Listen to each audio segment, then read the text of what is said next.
This review may have a tinge of bias. Final Fantasy will always hold a very special place in my soul. I am sure many share that sentiment. Final Fantasy XV is a hugely ambitious title in the JRPG landscape.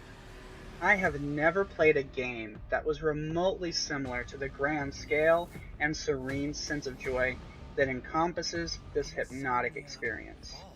You play as Noctis, Prince of Lucis, off to save the realm from total darkness, but you're not alone on this epic quest, as you're joined by three of your closest friends who are also your royal guard. Gladios, a brave warrior, Ignis, a brilliant tactician, and my personal favorite smartass, Prompto. Many games have wonderfully written companions, although 15 takes things to a scarily natural level. While questing through the world alongside your friends, they will not only have plot-related conversations, but also point out the sights, make a joke, tell a story, or hum the victory fanfare. Dun da da da da dun da da. You will spend a great deal of time on foot, but also in your customizable pimpmobile. I mean the regalia. Your sweet-ass ride that will take you through this incredible new world.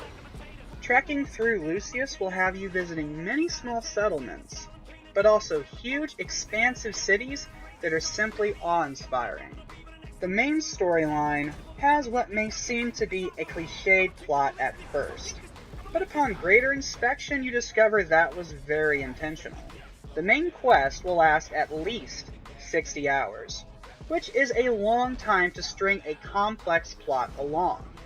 Let's be honest, if the plot was uber complex, you would have lost the millions of threads by the halfway mark.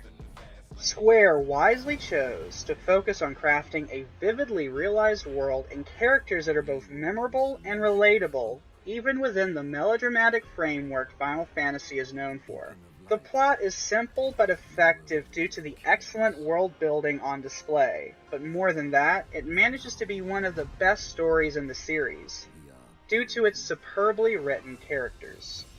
The story is classic Final Fantasy, an epic tale of good versus evil that will never be original, but if you're solely looking for originality, you will miss out on all the ways 15 forges its own identity, regardless of the individual parts. As far as gameplay is concerned, this is the first major overhaul the series has seen in over 30 years. While nearly all games in the series have used a passive or turn-based combat system, Final Fantasy XV finally dips into Kingdom Hearts territory for active combat. Though the comparisons really end with the fact that both games have an active combat system, the way they work is totally different. 15 in fact has combat that plays unlike any other action game on the market. You hold down the attack button and use the left analog stick to dance around your foes as you cleave them in twain. It is effective, visceral, and damn satisfying. It takes guts to reinvent the wheel in such a tremendous way. This is not button-mashing Twitch-based action. This is a dance of death with a sense of finesse and tranquility never seen in an action-oriented game before. It also has far more depth than many will realize at first. You can equip 4 different types of weapons and conjure them on the fly mid-attack, and each weapon is equally useful against the varied enemy types you will encounter as you cruise through Lucius. Driving through Lucius is unlike other open-world games with cars and driving mechanics. It is part automated and part manually controlled. Though you can have Ignis chauffeur you around town, this is not about racing through tight streets. This is about a cinematic journey through a gorgeous, spellbinding world. While most games have a preconceived notion that it's even more fun if it's hard and frustrating as hell, Final Fantasy XV rebukes this trend. More than anything else regarding this game's innovation, it is that 15 is not afraid to be a game that is about having fun and feeling a sense of utter joy. There are of course a plethora of side quests, including but not limited to monster hunts, chocobo races, and classic dungeon raids.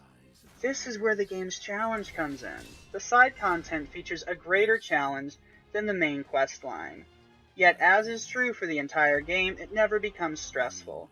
This is due to the challenge refusing to stem from success or failure, but from how fly you look while you're doing it.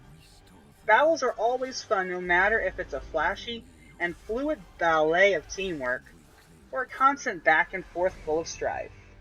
Yes, I am too proud of that. I know it did not exactly fit as it should, but hey, your mom enjoys a tight fit too. Last but not least is the legendary musical score that no Final Fantasy would be complete without. While I am unsure how the masses will respond to the game's original score that is featured as you're on foot or in cutscenes, it is my personal favorite of the entire series. You have never heard Final Fantasy like this before. This is Final Fantasy by way of The Cure, and it is glorious.